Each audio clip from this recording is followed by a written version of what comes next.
What's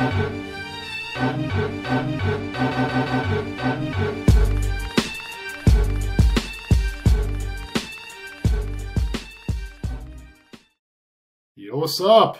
Welcome to episode 125 of Throwback Hoops. My name is Rob Clayton, and joining me is none other than Woody V. What's happening, bro? Not much, bro, but a lot going on in the world of basketball. Busy week, right? Mate, I know we sort of talked about like the plan for this week. I thought there probably won't be too much to talk about. A little bit of, a bit of a draft recap and stuff, but there is a lot to talk about. So it's going to be a pretty heavy NBA show today, talking about a lot of these moves. So just before we get into that, just a reminder, please make sure you like, rate, and subscribe on YouTube or wherever you listen to your audio podcast. Woods, we might as well start off the show this week, and I think people will probably work out the jersey we're wearing. There's maybe a bit of a trade theme going on, so why don't you show us who you got on today? Yep. The Woods are standing up, rocking the Atlanta Hawks number 5, Dejounte Murray jersey. Former Atlanta Hawk, Woods. Former Atlanta Hawk, and we'll get into that a little bit later, and viewers and our audience will recall that I purchased this jersey when we were on our US trip recently, and I wore this on one of the shows we recorded over there. I think actually on the show that we recorded with the Sydney Sea King over in Atlanta. So sad to see Dejounte leave, but some very fond memories he left us with wearing this Atlanta Hawks jersey, man. So yeah. Do I believe you even got your dog a Dejounte Murray jersey? Yes, Skittles has a Dejounte Murray jersey as well. So yeah, we'll wear them fondly. They're real throwbacks now. Nice. Well, as I said, we'll do a little bit different with the jerseys. We're just really going to show the jerseys this week, and then we'll sort of get up to the show. But I'll show you who I'm rocking today to continue this trade theme. And Robbie's wearing the New Orleans number 11 Dyson Daniels jersey. So we're wearing the jerseys of the two men that were traded for each other. So we'll see Daniels in a Hawks jersey, and we'll see Murray in a New Orleans jersey. I should say, this is that infamous jersey I want. So I haven't worn this one on the show, but this is the one that when I got it from the NBA store, all the numbers and the letters and everything at all weren't even basically ironed on there. I was really annoyed about it. So shout out to my wife for fixing that and making it look good. But I thought it was I thought we'd rock those two today. Obviously, he'll be getting a different number with Atlanta, right? Because I don't think Trey's going to give up his number 11 there. So I'm interested to see what number Dyson goes for. But all right, Woods. Well, as we teased at the start of the show, it's been a massive few days in the NBA, right? And look, we'll start off with the draft on Friday. Last week, we obviously did a bit of a draft preview there. We, sort of made as good a prediction as we could have in, what was considered a pretty tough draft to predict there. Maybe I'll start off with those first few picks. I think we're pretty much on track with those ones. The Hawks drafted Reece Shea. I think we both sort of thought that. And then to continue the French theme, Washington went Alex Sarr there. Maybe we'll start with those. Look, we did expect those. What were your thoughts overall on the Hawks getting Reece Shea at number 1? Yeah, look, I mean, I did a little bit of research. He's a big guy, 6'10", but he's a wing player, Robbie, right? He plays the 2 and the 3 spot, right? As opposed to the 4 and the 5. So this is he's got some unicorn capabilities. A guy at that size that can handle the ball, and go out and guard smaller guys on perimeter is a huge plus for us. So after doing a little bit more and learning a little bit more about him, I think he's a great talent.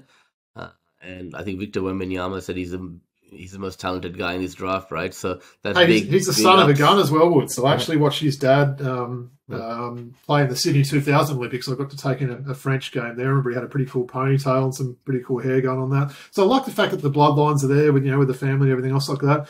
Does seem quite humble, doesn't he, when you see the interviews? That's it. That's what I was about to say to you. Yeah. Just seems like a good person, right? And I don't want to talk bad about Sarr because obviously he's a former Wildcat. There's just a few strange things coming out of that whole pre-draft thing. Definitely some red flags, right? Like the fact that it almost felt like he didn't want that smoke of being that number 1 pick for me because, we know in those years, like your Kwame Browns, going back way back, Anthony Bennett, Michael Olowokandi back in the day, people don't really remember who was picked 2 and 3, don't they? They could be an absolute, total bust, and no one seems to remember that. And for me, it's like he didn't want that smoke of being that number 1 pick. And, I mean, look, I know the Hawks aren't in a great state of play at the moment, but surely they're in a better position than Washington Wizards are, for God's sake. Better fan base, everything else like that. So I thought that was a bit strange. And, he sort of had a few comments that, he doesn't want to sort of put his, reputation out there and sort of talk himself up. He's like, I don't know. So we'll see how we go. I hope he goes well. I do think he's probably got maybe more upside of the two, just given his sheer size there. And I do think he's going to be a coachable guy. So, but yeah, I just thought it was strange, the whole not wanting to go to Atlanta and meet with the team and, have any tryouts and stuff like that there. I thought that was strange. But anyway, they were the first 2 picks. What about sort of the rest of those picks landing at the top 10 there? We saw, obviously, Stephen Castle going to the Spurs. We saw probably a bit of a surprise. Maybe I'll start with that one. Ron Holland going to Detroit there. He was a player that I think was tipped as maybe a top 2 pick 12 months ago. He played in the G League, and obviously we don't watch a lot of G League, but he wasn't that impressive by all accounts there, and people thought maybe he'd be in the teens or something like that. And then Detroit sort of drafted him pretty high. What were your thoughts on that Holland pick? Detroit makes some strange moves. They have over the last few years. Yeah, I didn't see him going that high. Obviously, early on in the piece, there was a lot of fanfare for him. There was even talk of him potentially being a next star in the NBL a while back, right? I think from memory, right? So, I think it's more of a project here, but I think a team like Detroit needs some success right away. Not a guy that's going to be able to give you a positive impact in 2-3 years. So I think drafting Holland as a project, probably not the right move for someone like Detroit when there's other guys who are ready now to make an impact available at that position already. So it was a tough one for them too, wasn't it? Like they obviously would have been expecting a lot higher pick than what they got there. So obviously it's been a couple of years in a row where they've slid down, and it just shows you can't sort of tank and automatically get those top 2 picks. But what about Houston getting Reed Shepherd at pick 3? Sort of the more I watch about this guy, I quite like his game. I think he could be pretty good in the NBA. What were your thoughts on him? Definitely, right. And this guy's a surprisingly good athlete, Reed Shepherd, right? That's something that you didn't see. Right, but once he did a bit more investigation, he can attack the rim, he can get downhill. One of the best, if not the best shooter in the draft. Also seems like a guy from a very good family, good upbringing, easily coachable, humble. He showed humility as well. Yeah, his family were nice, weren't they, in the draft? That's always sort of a bit of a sign. That came across pretty clear. I'm looking forward to see what he's got there, because I think he's someone that's probably still continuing. I think his improvement's been quite big every year, so that's going to be good to see. Let's go to the Spurs, Woods. So obviously they got Stefan Castles. Still not sure if he's going to be their starting point guard, whether he's projected to be a 1 or a 2. He could be similar to a Dejounte sort of guy. They then did draft Dillingham as well, who a lot of people were high on, and then traded him to Minnesota, which seemed a bit strange. But what were your thoughts on them getting Steph Castle? I'm very high on him. I said he's probably going to be the best player out of this draft. He's the best on-ball defender in the draft. So rookie of the year prediction, is that what you're saying? Or? I mean, there's a lot of people who want to eat food on that team now. You got Chris Paul coming in there. You got Wemby. Yeah. So, no, I won't say rookie of the year. I'll say rookie of the year. We'll save those for our predictions, right? We'll keep people. Yeah, we'll keep that. Need to do a little bit more thinking about that. Yeah. But I really like him. The fact that he's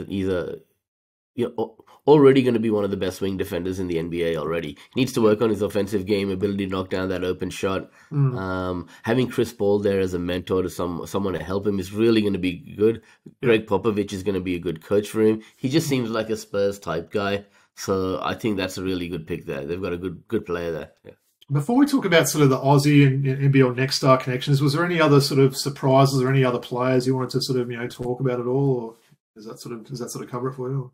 Who's the big guy that fell to the second round that I thought was gonna go in the first round?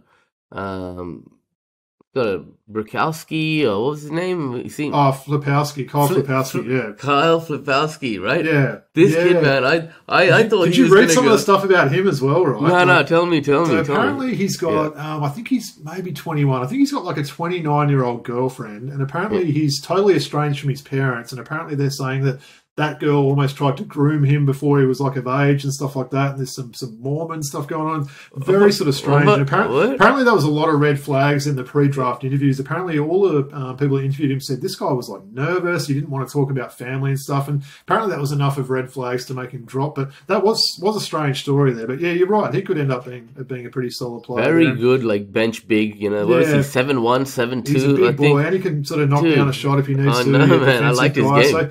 I think it's going to be one of those drafts. There'll be some gold mines. Some of these guys that were in the pick 20s, maybe even some guys in the 30s or early 40s might end up being really solid players. And I think we knew that with this draft, right, how sort of up and down it was.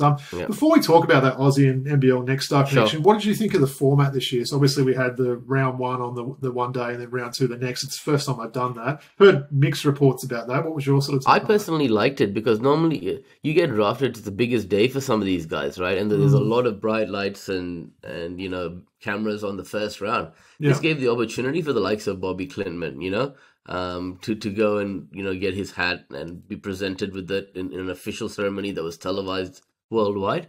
So it gave counter to that guys... though, Woods, did you not feel sorry for all the people like, you know, Johnny Furphy and other people that actually rocked up for the draft in the green room and basically had to go home that day as an undrafted player? That's the part for me that felt weird. And then they went back the next day. No Adam Silver, you get the deputy commissioner there. You're in basically an ESPN studio there with no audience and crowd and stuff. That part was a bit weird, I thought. But that's tough, but it's better actually coming back the next day and getting presented in the second round than, you know, by the time the second round is done in the first day, no one's even paying attention, right?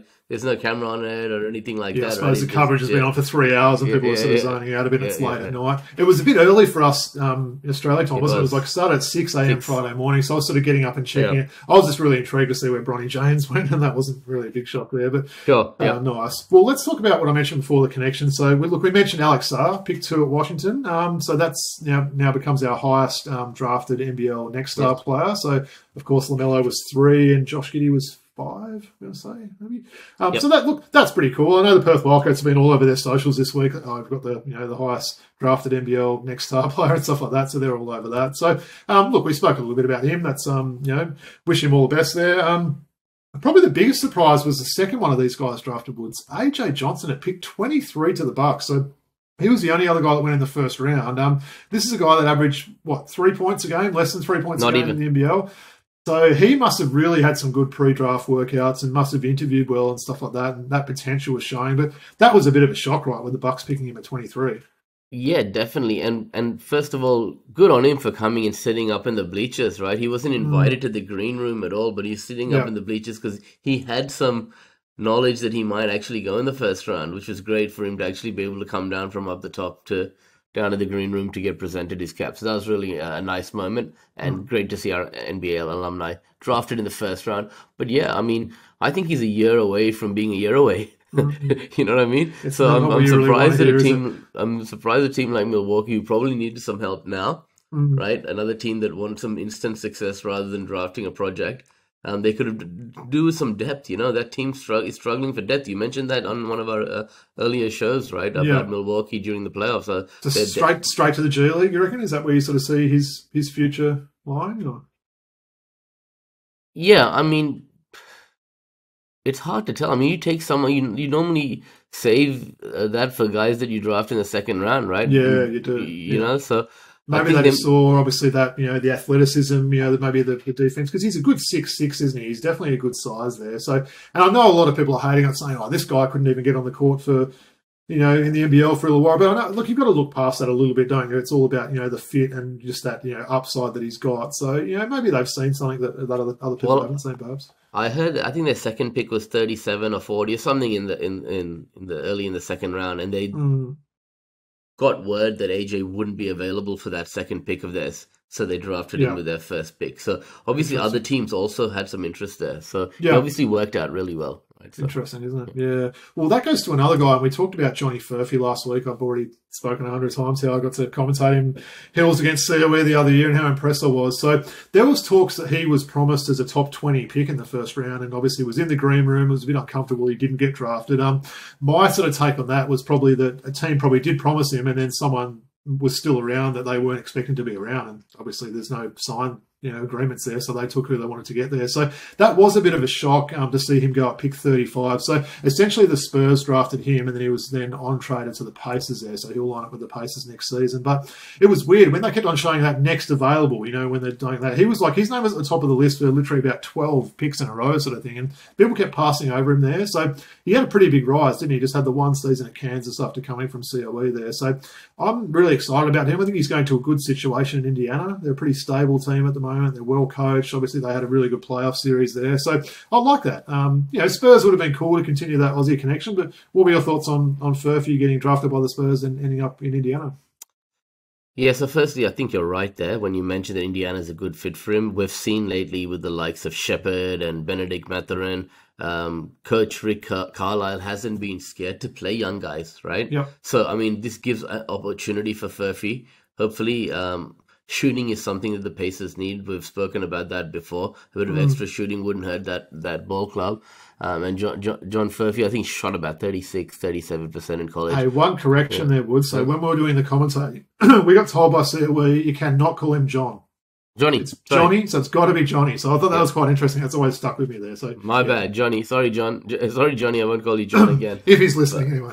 And also, to your point, I wouldn't worry too much about him falling to 35 in a draft like this, where there's no consensus. There were so many different thoughts on what the draft order would be. One odd pick here and there, like an AJ Johnson going at 23 or whatever. It can throw out everyone's cost him a few dollars though, didn't it?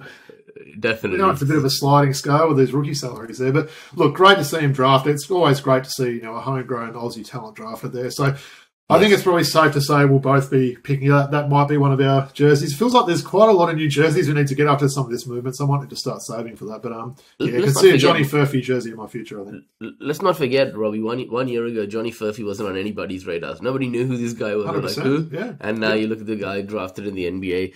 So he should be pretty proud. So should his family, and so should the country for him. All right. So then 2 picks later, at pick 37, we saw Bobby Klintman. So the Swedish player played with the Cairns Taipans last year. So he was another player that got drafted and then traded. So he's drafted by Minnesota. He's been traded to Detroit. So yeah, a little bit of a downgrade with teams there, but he could get some time in Detroit, right? Let me ask you right now, who's more NBA ready right now, Holland or Klintman?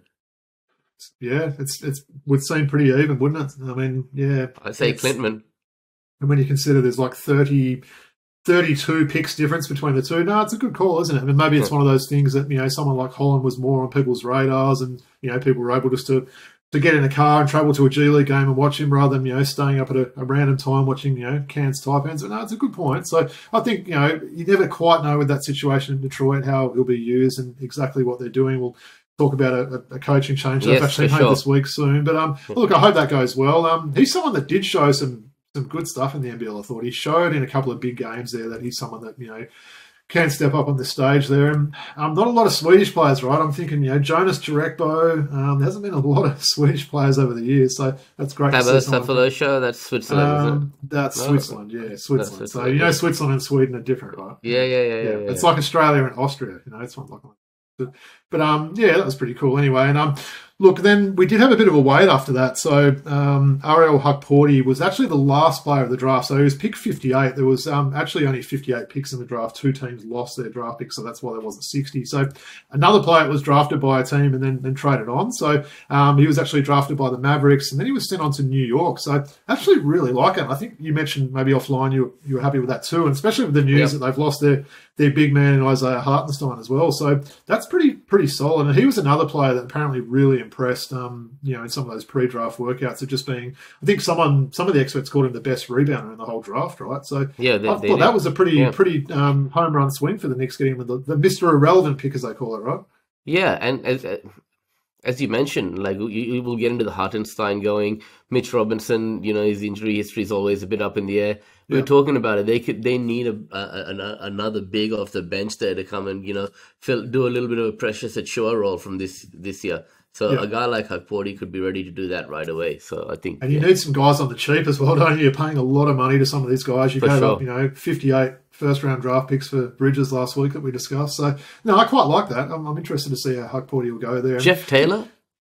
Yes, right. Play with Charlotte and everything else like that. Right? Yeah. Okay. That's the last one to pass, isn't it? Yeah. Nice. You're doing a deep dive there. Yeah. So look, I guess with those players there, it did mean that probably the main one that we didn't really expect Mantis to get drafted. We have heard that he's joined the Golden State Summer League team, but Flowers, right? So that was a bit of a surprise that he didn't get drafted. He was I think people had him almost as high maybe as someone like AJ Johnson. So the fact that, there was some mixtures with him, though. Some people thought he'd go in the 30s. Some people said he might not get drafted there. So we're talking Trenton Flowers, of course, that played with the Adelaide 36ers. Didn't get drafted, but then literally hours later, he signed a contract with the LA Clippers. So what were your thoughts on that move?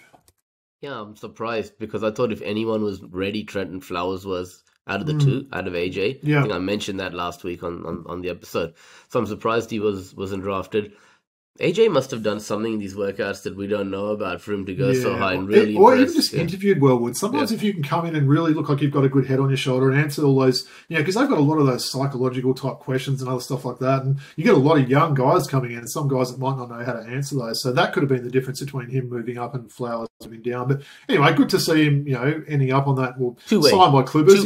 Two-way is the best hope for him this year. I don't think he's quite ready to be in the NBA right now. A two-way contract would be an ideal scenario for Trenton Flowers, I'd say. And we always love all those puns and everything you can do, flowers blooming in LA and all those sort of things. So hopefully we'll see some of those.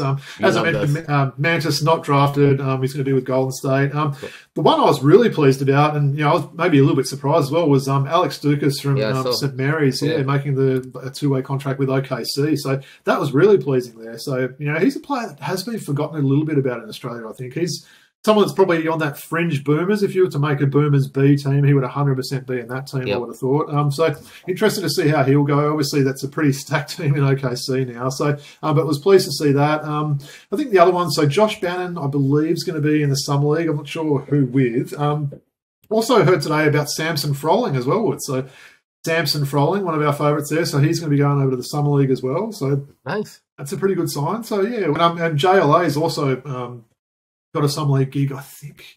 Well, look at 30 odd years of age now. This is JLA's last throw of the dice. It's probably his last chance, isn't it, for JLA? But yeah, look, it's going to be interesting sort of watching all these sort of guys. So, well, that kind of wraps up the draft part there, Wood. So, yeah, interesting, wasn't it? I don't know if it'll be, many drafts like this where we've literally got 6 guys in potential in contention from the NBL last season getting drafted. We've got aussies potentially going in the top 30 picks, so that was good to follow that. But look, I want you to tell me more about this whole Filipowski, whole 29-year-old girlfriend in Instagram. You'll just have to Google that, yeah. But it's strange though. Yeah, apparently totally estranged from his parents, and they don't like this girl and everything else like that. But there's a lot of comments saying, "Oh, good on him. He's got like an old experience of a girlfriend sort of thing." But yeah, it's a strange story, and the fact that it was quite they were quite sort of vocal. Some of the teams saying this guy was just like so nervous in these interviews and didn't want to answer any questions about his private life and stuff like that. And that goes back to what I mentioned about some of those interviews there. They're not just coming in and saying, how do you think you're going to help our team sort of thing. They want to know these people as actual human beings. So they want to know, what's your, are you single? Do you have a partner? What do you like doing away from basketball? What do you want to do when your career finishes? All those sort of things like that. And obviously, he didn't answer those questions very well. So that might be one to look out for. And maybe we'll see the old girlfriend in the stands cheering him on. So, yeah.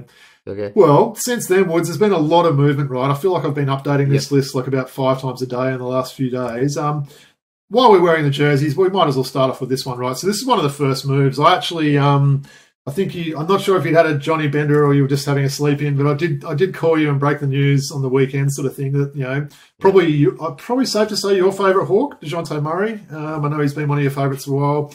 Was traded. So yeah, it's probably if we were doing a podcast today, it happened, I would have been fired up, and I've probably mellowed a little bit since then. I try and be that glass half full sort of guy, but essentially it was a trade between the Pelicans and the Hawks. So Dejounte Murray got traded to the Pelicans, and in return, Aussie Dyson Daniels, which is always cool to get an Aussie on the Hawks. Larry Nance Jr., we got that Liddell guy, and then 2 future first rounders, so 25 and 26. So essentially, we're restocking those draft picks that we gave the Spurs to get Dejounte Murray. So if people will remember rightly, we traded 3 first-rounders to get him. Essentially, we've got 2 first-rounders back now, plus Dyson Daniels, who, look, was a lottery pick and is only 21 years of age. So the more I think about that, I quite like that. I think maybe the situation wasn't amazing for him in New Orleans there, but he is an elite-level defender, Woods. I don't think it's a stretch to say he could be an all-defensive player maybe in the next 3 years or so. And we know they like to have that big sort of guy. He's huge. I mean, I was just watching a little bit. We're recording on Tuesday, the 2nd of July. The Boomers are on in the background. He's huge. He's even got bigger. He's muscly now. He still looks as he's grown a bit more sort of thing. So don't mind having him on the Hawks. Look, I know that's a lot to digest that I've just said there, but what was your thoughts maybe initially on the trade and how are you feeling a couple of days later? Yeah, look, it's no secret that we gave up a lot, as in the Atlanta Hawks gave up a lot to get Dejounte Murray a few years ago, right? And it's fair to say that the last 2 years, when we wanted to see Dejounte Murray and Trae Young coexist and play together, it hasn't been a success. In fact, one will actually argue that the team was much better before Dejounte Murray joined forces with Trae Young. Hey, Woods, why? It's hard to tell why, you know? It's like two guys both wanting the ball, coaching changes in the middle here and there. That could have also affected things. Quinn Snyder coming in, guys with different principles. You would think one guy who's defensive-minded, one guy who's offensive-minded. Dejounte's played off the ball in the past alongside Tony Parker, Patty Mills in the past before. You'd think that it would work. But for whatever reason, it hasn't been a success for the last 2 years, right? And I agree that these two needed to be separated and we need to look in a different direction, you know?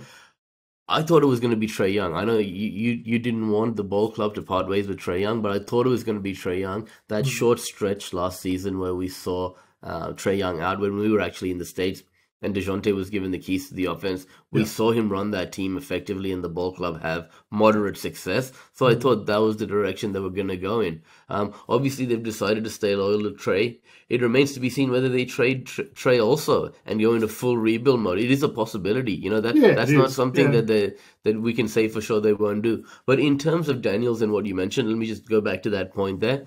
I agree. You look at Dejounte Murray when he first came into the NBA, the San Antonio Spurs, right? He was offensively challenged, much like Dyson Daniels is right now, right? But he's a bigger guard, right? A defensively minded guard, right? At 6'7", Daniels is, I think, if I'm not mistaken. 6'8". Yeah. Dejounte must be 6'5", 6'6", maybe, I think. So whatever. Yeah. They've both got these big bodies and defensive-minded guards. And Dejounte Murray's offensive game has really developed to where it is now. But in those early years in San Antonio, that was the knock on him. He couldn't knock down an open three. He was basically ineffective anywhere outside of the paint, right? Look at him now. So Daniels has that prototype to become a Dejounte Murray type, all defensive type guy. Potentially his offensive game develops and he can be an all-star type as well in this league. So I see the logic there, right? Yeah. I can definitely see the upside. I know he's been one of the league leaders in deflected balls in the last probably 2 seasons there. So like I said, he's huge. I think he could really coexist well with Trae there. You know, I think what gets lost, and I feel like I'm a bit of a Trae defender on this show that we do there, Woods, but just is how great a passer Trae is, right? So, you know, if Dyson Daniels can get a reliable sort of corner three, you know, maybe be one of these Caruso, Bruce Bowen type guys that can sort of, you know, play D and then, you know, 3 and D type player, I think Trae's going to find him there. So I do like the fact that he's only 21. So essentially it's like us getting a free lottery pick this year. And look, I'm sure the Pelicans would have wanted to keep him, but you've got to give up someone to get someone good. And we know Dejounte's been a previous All-Star. Probably when I heard that we'd done a trade with the Pelicans, I was like, Brandon Ingram, he was the guy that I really wanted to get. And when I first saw it on paper, I'm like, what the hell are we doing? You know, Larry Nance Jr. I sort of looked into it a little bit more. Larry Nance Jr. is apparently known as an amazing locker room guy, which, you know, he's not the first thing you want to hear. I quite like him, but I think he could be handy, right? So if you're doing a 3-headed monster with him, Capella, and Onyeka, maybe that's good. And maybe it makes Capella a little bit more expendable, the fact you've got those 2 there. But definitely getting some 2 draft picks back. We didn't have any draft picks going into next year, so now we've got 2. One of those is a Lakers pick. You never quite know what's going to happen with them. They might be starting with Bronny James at the end of the season at point guard. Who knows? So, yeah, I don't know. Look, as I said, as the days have sort of sunk in and it's kept in up, I don't hate it as much as I did. Look, I still would have preferred to have kept Dejounte, but maybe the fact that we're getting an Aussie there, Woods, maybe a little bit excited there. So certainly going to be watching these, you know, Australia warm-up and Olympic Games with more interest sort of thing there. So, and also, I guess before we finish on the Hawks stuff, they've also announced that Sadiq Bey is going to be let go in free agency. So that was someone I would have liked to have kept. He did suffer a pretty bad injury last year. You don't know how bigger sort of guys like him will come back. He's a pretty solid unit there. So there'll be a few changes on the Hawks there. But yeah, welcome to the ATL, to Dyson Daniels, and looking forward to some big games for you. So that was it, right? Woods, there hasn't been any other moves. Oh, no, actually, there's been about 1,000 things. All right, so where to start? Maybe we'll start with probably the biggest free agent signing, right? And I was actually wearing his jersey. Actually, I've got his jersey on underneath this, one that I got at the Clippers game. So that's Paul George. Everyone thought he was loving his life in LA sort of thing. Apparently, he didn't get the contract offer in terms of years that he wanted. So he's taken his talents to Philadelphia. So Philadelphia now have that 3-headed monster with Tyrese Maxey, Joel Embiid, and Paul George. So you got a 4-year deal. I think the Clippers were only prepared to offer 3, and that was maybe the reason he went. But that was a big signing, right? Paul George back in the East. Definitely. And I think, look, Paul George being that third guy is really comfortable for him at this age. What is he, 33, 34 now, right? Yeah. Tyrese Maxey and Joel Embiid are going to be 1 and 2. It's a good fit for him, right? And I think automatically you've got the best big three in the league now, right? I'd have to do some thinking about that. Yeah, possibly, very possibly, right? Right? You tell me. You give me a big three that's going to be more productive than those three. So not Trey, Dyson Daniels, and Veet Krejci? Not those three? No. Hey, listen, bringing in Andre Drummond back to Philly, I hear, right? Am I right in saying that? Yeah. Don't him and Embiid hate each other, or have they got over that? No, I think they've got over. They played together in Philly previously, right? Right. So I think they would have squashed that beef back then. And your boy from the Bahamas. So EG, Eric Gordon. EG coming in. Yeah. This is great, man. Surrounding these guys, I like what Philly's doing early here, right? So also brought back a few people, haven't they? I know Oubre's come back on a pretty solid contract. He was obviously good last year. They lost, or maybe we'll sort of mention that one there. They did lose Tobias Harris. He's gone to Detroit, so another player going back to a former team there. So I mean that's. Probably don't need to spend a lot of time on Detroit there, but they lost Nick Batum, who's gone back to the Clippers. So there's a bit of a theme here, isn't there? People going back to their previous teams, but I'd say they could potentially be the winners so far, just in getting Paul George. Because I think a week ago, no one had any clue that this was going to happen, right? We saw Golden State's name maybe mentioned as a possible sneaky sort of location for him there, and I think a lot of people thought it would be the Clippers. So essentially, maybe we'll go on to the Clippers there, Wood. So they re-signed James Harden to a pretty hefty contract. I think maybe 2 years, $70 million. They've done a couple of little signings, like they got Derek Jones Jr. and Kevin Porter Jr., so they've got a couple of juniors coming in. So don't mind those two. Obviously, Derek Jones Jr. was pretty solid in the whole season for the Mavs and was on a pretty friendly contract. Kevin Porter Jr., we know there's been some off-court issues with him, and I think a few people are surprised he's actually been allowed back in the league, but there's no doubt the guy can play. I mean, did he get a 40-point game 2 years ago? 50-point game. 50-point game. Well, there you go. Yeah. So the guy can flat-out play. But what were your thoughts on the Clippers there? I mean, obviously moving to the new stadium, losing... Look, who was their best player? That's probably the question I want to start with. Did they lose their best player, or was their best player still on the team? No, Kawhi's their best player, and he played 60-plus games last year and really contributed, Fair call. So what do you think about their first week in this off-season or the free agency there? So losing Paul George, getting Batum back, getting those juniors that I mentioned there. They're going to be very middling. I mean, they're a first-round exit with Paul George, Well, they're probably not a guarantee to even get to the first round, I would have thought, unless they really strengthen things up a little bit more. This year's more about building that fan base in a new arena, attracting new people as fans of the Clippers and working on that. They've got an entertaining team.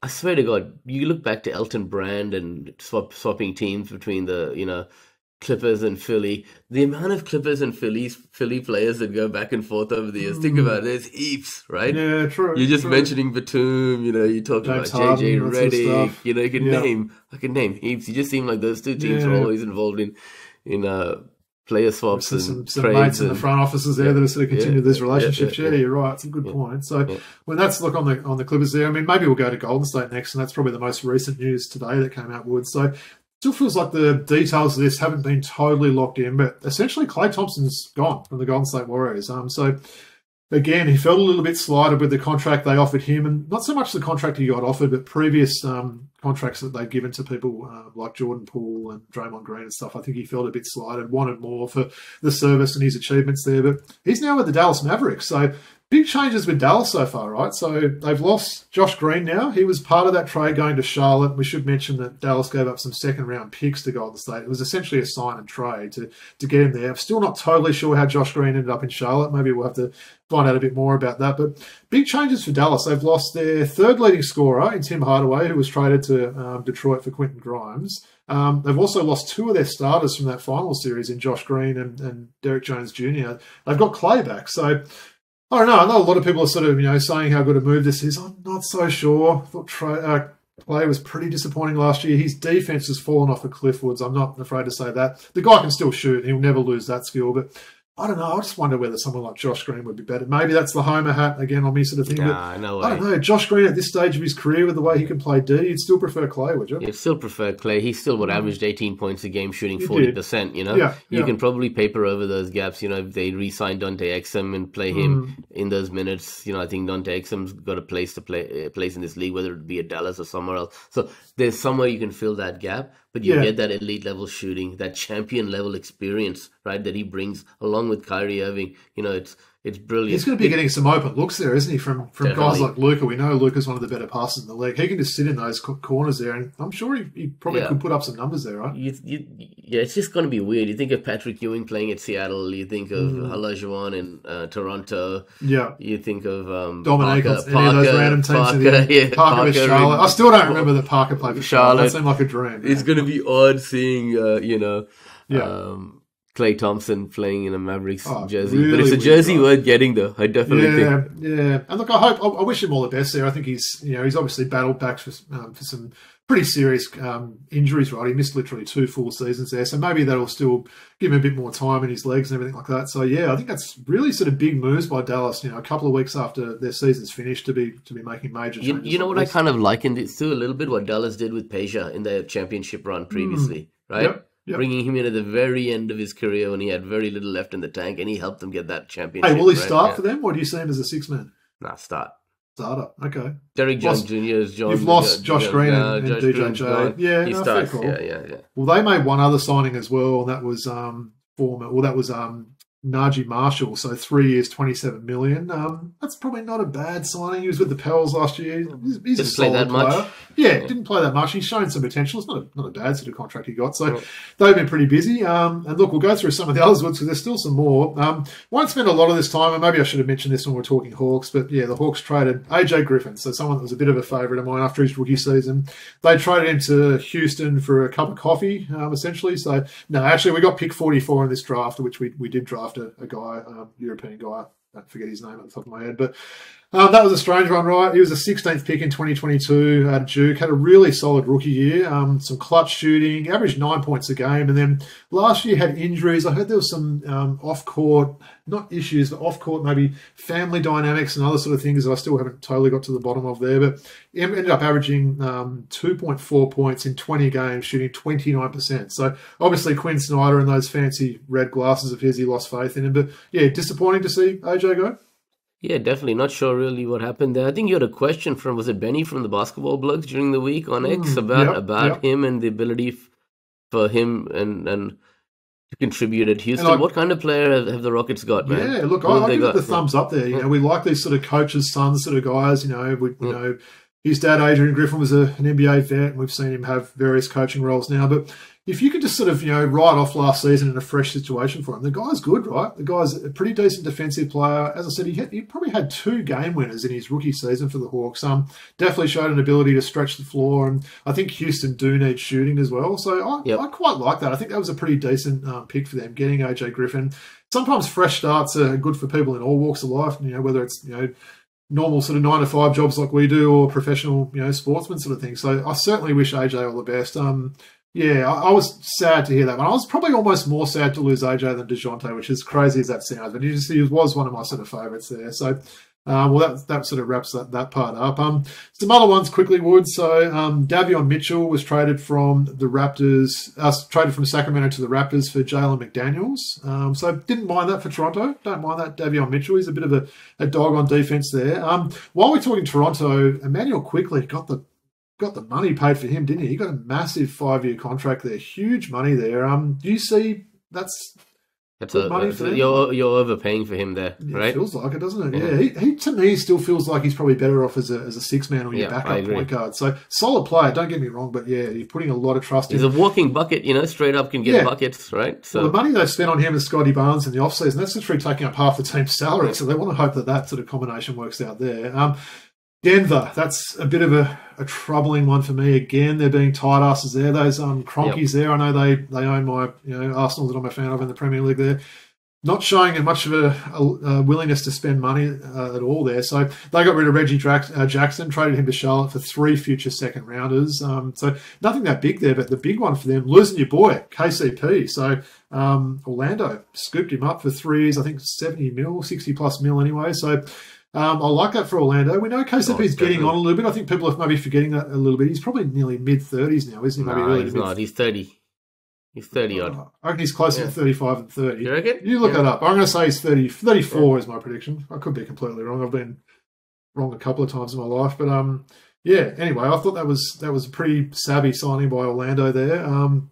Another 31, great... 31. 31, okay. Well, you were closer than my 34. Yep. Great defender, right? So I think that's a really good... Orlando's got a lot of good defenders on this team there. So not quite sure what Denver are doing, Woods. We knew their bench was pretty ordinary in the playoffs anyway.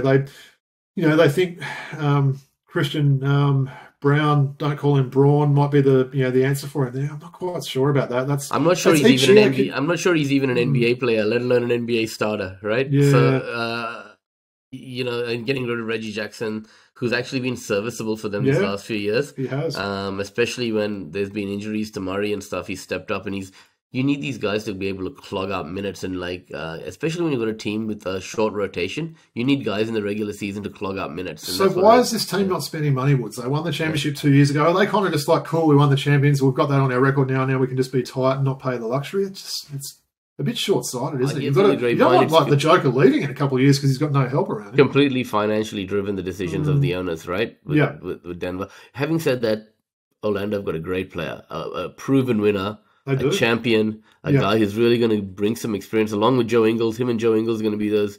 Is Ingles definitely going to be back? Yeah, I'd say so. Very, very limited role, but he'll be back, because they need that veteran leadership on that team. He'll be back in a limited role with that. The second year was a team option, right? So and I think they have declined that, but they're still sort of negotiating with him there. But you're right, though. KCP, he's won with the Lakers, he's won with Denver. We know he didn't have a great playoffs for the Nuggets, I thought there, but I don't think he's fallen off a cliff. I think he can. He'll be good. That Orlando team, Woods, they could be pretty sneaky good next year. They've got a lot of defenders. Imagine playing him and Suggs and some of these guys. You've got some big power. Banchero, and you've got obviously the Wagners and stuff. They've got some good names on the team. Gary Harris, Gary Harris is still around. Isaac, Markel Fultz has redeemed himself a bit. So probably the only other one I had on there was the Pelicans losing Jonas Valanciunas. 3 years, $30 million for Washington. I thought that was a really good deal there. 3 years, $30 million. We've seen some guys off, and that's I didn't have Patrick Williams on the list there, Wood. So he got basically about $1 billion playing for Chicago. Don't quite see that contract they've given him, but we won't talk about him so much. How much did they pay Pat Williams? It was like 5 years, $90 million or something like that. God. And how much did Valanciunas get? 3 years, $30 million. So from Washington. I know which one. Was that from Washington? Washington. I know which one I prefer. I mean, Valanciunas will basically slip straight into that starting lineup. Yeah. I like him. I've been a fan of him over the years. He's obviously getting a little bit older, but that was a good signing, right? Yeah, definitely. Yeah. All right, well, look, that's... Isaiah Hartenstein, OKC. Sorry, that's the $30 million each, man. $30 million a season. He's got $90 million for 3 years. I said it on previous shows. What do OKC need when they got knocked out? I said, what about bringing a guy like Hartenstein? You can't have both Hartenstein. No, he said that well. Love it, Woods. I've got to say, I think that's perfect. That allows Chet to play at the 4 now and protect his, sort of slender frame there. Hartenstein showed his worth, I think, in that playoff series for the Knicks. He's not just a big guy that gobbles up rebounds, because he is those things, but he's also a really good passer. He's also got that really nice sort of... Great defender. What do you call it? That sort of almost push shot sort of thing that he does there. He's got some pretty good touch around the rim there. So I thought that was a great buy. New York would be disappointed. They spent a lot of money wrapping up OG Anunoby. They did the trade to get Bridges last week, but that's a disappointing one for them, especially with Mitchell Robinson's injury history. But OKC's looking good, aren't they? He's getting paid $30 million, and he's not even going to start. Oh, he might start, I think he will start. But he's probably not going to play more than 20 minutes a game. He'll finish games with maybe Chet. Yeah. I think they can afford to do that because guys like Jalen and Chet are still on their rookie contracts, right? So they haven't been re-upped yet, so they can afford to throw a little bit more money at. And they're going to have to pay some. I mean, they re-signed Joe and Wiggins today as well. Pretty decent contracts. I saw that. You're right, though. I think maybe the last year of that Hartenstein contracts is when, the good Jalen Williams' contract's up. Shout out to Jalen Williams' brother getting drafted by Utah as well, which is cool. So, OKC, I reckon it was really, really good work there. Maybe the last one to wrap it up, Woods, one of my personal favourites, DeLon Wright, signed just basically a minimum deal with Milwaukee today. So I like that that move, I have mentioned a few times on the show, and I'll premise with saying I do like Dame Lillard. I also think he might be the worst / laziest defender in the NBA at the moment. So having someone like DeLon Wright that can come in and just come in, you know, I think he's got a 6'9" wingspan or something. You know, he's always up there in steals and stuff like that. So I thought that was a pretty good deal there. Robert, what doesn't make sense to me is DeLon Wright. That's the kind of player Milwaukee needs right now, right? Yeah. That veteran to come in to help them, you know, push for another championship. Mm-hmm. Bringing in a guy like AJ Johnson, a project, is not in line with that, right? It doesn't make that much sense. Especially when you're talking such a, you know, like.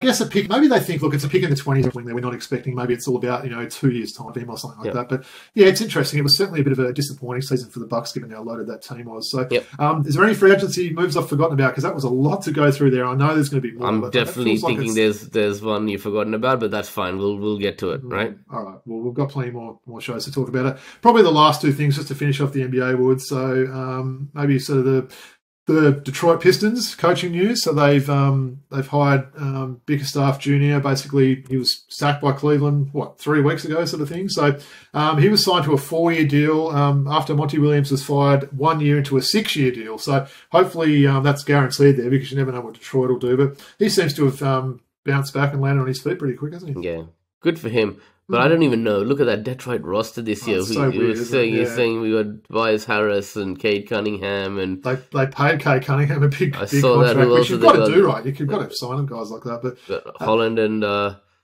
Clintman and. So there's some young players there, and obviously they're expecting a lot from Duran and Ivy as well. I think those two could be pretty good. So look, they're an intriguing team, aren't they? Is Bagley still there? He is still there, but who knows? Look, would it shock you? Wiseman's still there. Would it shock you, Woods, if Detroit won 35 games next season? Yes. It would shock you. All right. So you reckon they'll win closer to 20 or 35? Yeah, closer to 35. Okay, so you think they could be an improving team? Okay, I think they could be as well. I reckon around 20, late 20s, I want to say. Well, people stay tuned for that, because we'll be making all those bold predictions in a couple of months, sort of thing. And obviously, we've got some NBL to talk about. One last thing as well, Woods. Big news out of Boston. So Kristaps Porzingis has had leg surgery. He'll be out for 5 to 6 months. Look, that injury is going to keep him out well into the new year now. So he's going to miss at least, 3 seasons of the NBA season. Thought that was pretty big news there. So it shows you how bad that injury was that he picked up there. But yeah, what's your thoughts on that? Not great news for him, is it? For sure. And I mean, they've just re-signed Luke Cornett, I saw as well, talking about free agent signings. And with Al Horford being a year older, they'll need, as I said, these guys in the regular season to chew up minutes, right? And then come the back half of the season, that's when they'll need Horford and Porzingis to really be fit for that playoff run. So getting another Xavier Tillman type, another guy to help Luke Cornett to chew up minutes in the regular season, leading up to the new year, 5-6 months when Porzingis is ready, and also giving Horford a little bit of a... It's now that he's at that age 38 where you don't want him playing those big minutes during the regular season either. 100%. So you really want to make sure... And we should mention as well, Woods, Jason Tatum signed the record NBA contract. I don't have the exact figures there, but it's going to be the biggest contract in history. I think I had a look at it just on the punching in the numbers. I think it's 62 million a season or something. So just staggering amounts of money there. But good luck to him. We know that's the salary cap's going up about 10% a season at the moment. So yeah, we knew that was coming. That wasn't a shock to anyone. But, well, that's probably the end of a very big NBA wrap. So, as we said, every time I've sort of been waking up every morning, refreshing stuff on my phone. It's like, my goodness, I can't keep up. In fact, what I'm going to do is I'm going to do a live little check on this site that I've got now, just to make sure that we didn't miss anything, right? I'm just going to do the refresh on this thing now. Obviously, we didn't talk about a lot of people that did re-sign with their own team. So we know guys like Tyrese Maxey signed a max contract. Look, Jalen Smith signed a deal with the Bulls. Derek White got a big contract extension. The Clippers signed Mo Bamba. We should have led the show with that, right? So, yeah, that's probably about it. But, yeah, as I said, we'll stay tuned. Golden State also got DeAnthony Melton, so can't say it's been the greatest off-season for them so far. If we're losing a legend in Klay and you're getting DeAnthony Melton. Hey, where's Josh Jackson? I was thinking the other day. He's out of the league? That does quick, right? He's an NBL 1, I think, isn't he? I don't know. Nah, God knows. Yeah, he's talk about someone that was a high draft pick that never lived up to his potential, right? Yeah, I know he bounced around. People were like, we'll give him a go. He was a top 5 or 6 pick, but just never. I was just thinking about him the other day. Yeah. Sorry to kind of get off base. He had some good hair too. I'll give him that. Look, before we finish off, we should say we're not going to do classic packs this week. There's been so much NBA to unpack. Just very quickly finishing with the NBL, though. A couple of big import signings in these last few days. So we'll start off with the news today. So your boys, your your Sydney Kings. You know what? It feels great to not say the champion Sydney Kings now. I'm quite enjoying that now that they're not the champs, so that feels nice to say that. Bringing Jalen Adams back. So I know Adelaide were rumoured and a few other teams wanted him. You know, I probably don't have a great opinion of Jalen Adams. I think he's a bit overrated. But what was your thoughts on hearing that news today? I think as soon as he heard that Angus Glover signed with South East Melbourne, he rang Sydney again to see if he could get into talks, right? You know, and that's two had a falling out, right? A bit of an argument, right, in the playoffs. No, this is joking. No, the thing was, he wasn't a great fit for him, right? Last year with Mahmood, he was obviously having disagreements with teammates like Angus Glover, etc. Yeah. The whole environment wasn't great for him, but he's a proven performer in this league. Obviously, him and Coach Buford having that history was great. He's a championship winner. He's a former MVP. I think having Gorgian as coach this year, having Xavier Cooks back as a teammate. Sounded like Gorge really wanted Adams as well. So that's probably a good sign when you know you're so wanted by such a legendary coach. And am I right in thinking they're only going to be going with 2 imports this year? That's from what I'm hearing. Is that right? So it's going to be Cam Oliver and Jalen Adams. That's all the reports I'm reading. They're looking to fill that last roster spot. They don't have another import, do they? No, I think they should. Have they said that? I thought they'd go That's and get what I read today. No, Gorgeous said they're going to look at a local player to fill up that roster. So, last year they had, Adams, who's coming back. They had... Denzel Valentine. Yep, bye-bye. And who was the third one they had last year? Having a blank you went and watched them play every week. Who was their third import? DJ Hogue. DJ Hogue, okay, interesting. So, look, I think it is going to be the 2 imports, which I guess it shows they've obviously paid a lot of money to guys like Xavier Cooks. I'm not even going to make any salary cap jokes right now because I do that quite often. We didn't even go for the third import then. So, no, I mean, but Xavier Cooks is an import. He's basically like an import, isn't he? So, so that was the Kings news there. So we're going to see these rosters start to fill up a little bit. And then I guess the last one was the Illawarra Hawks getting Trey Kell, the third, I believe, or the second? The third, isn't it? I thought that was pretty good. I thought he had a really good season with Adelaide last year. We're seeing him now in his third spot there. Start off with South East, and he went to Adelaide. He's now going to be in the Gong. So I like that signing there. Look, we know that old mate's not coming back. Forgetting his name. Gary Clark. Yeah, exactly. I don't think he's coming back. I'm not sure where he's going to go, though. Do we know that for sure, though?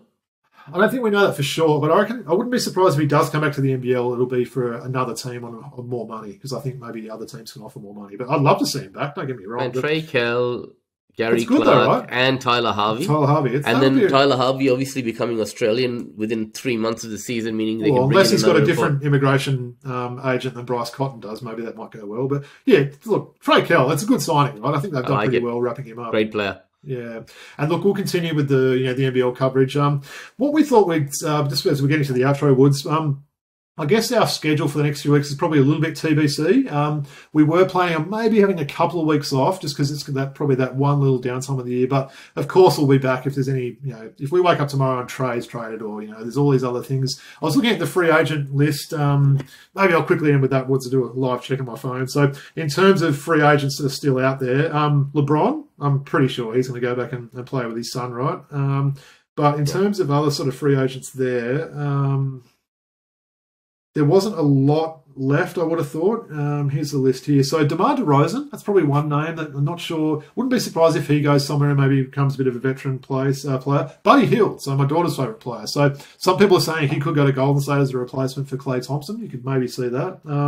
Tyus Jones, that's a pretty solid name, right? A pretty handy point guard that I think a lot of teams could like there. Then you've got Miles Bridges, so bad boy Miles Bridges. Not sure how that'll go. Someone will take a flyer on him. Possibly. Sadiq Bey, we mentioned earlier. Malik Beasley, he's busy with doing all these reality shows with his ex and stuff, right? I know you're down with all that sort of stuff. Is right? No, I know. You know that stuff more than me. Isaac No Scoro.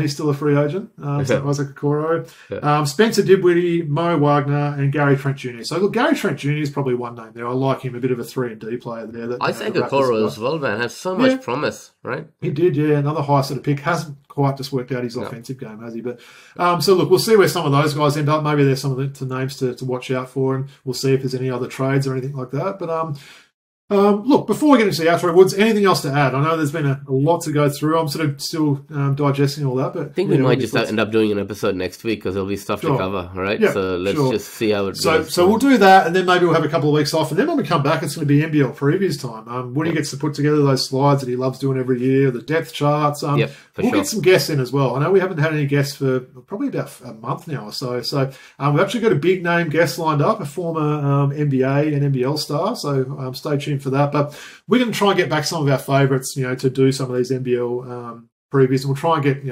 Jacob Jackomas has, been that regular sort of each year, and he obviously will have a different role this year. So I'll reach out to JJ and try and get him on there. But so just to take us to an outro, Woods. As I mentioned at the start of the show, please make sure you like, rate, and subscribe on YouTube or wherever you listen to your podcasts. We can be followed on X at Throwback Hoops. Instagram, throwback.hoops, and email address is throwbackhoopspodcast@gmail.com. Why don't you tell the viewers and listeners about Patreon? Yep, Patreon. Please pledge your support. If you like, just jump onto Patreon, look for Throwback Hoops. Thanks for everyone's ongoing contributions. Appreciate that, Wood. So, look, as we mentioned, we'll likely be back next week. There's probably still going to be some news. These NBL rosters will be interesting now because I think the summer leagues all start basically within the next week, don't they? So that's when we see a lot of these NBL teams trying to fill up some of these spots. Trying to see some of these guys, trying to lock up your third import or anything else like that. So that's going to be fun to watch that. We've got the Boomers and the Opals coming up. I know that's going to be every night this week. So, get out and watch those games either live or on TV. Final word from yourself, Woods, as you're rocking that Hawks, Dejounte Murray. You're still sad? I'm sad, man, but I'm really grateful that we got to watch Dejounte play for the Atlanta. Some brilliant moments. That game winner. Amazing. We'll never forget that game. 44 points against Boston. So thanks for your service, Dejounte. We'll always remember you fondly and your time at Atlanta. Yeah. And welcome, Dyson Daniels. Welcome, Dyson Daniels. Appreciate that, Woods. On behalf of the Throwback Hoops crew, we'll be back soon. Peace out. Bye.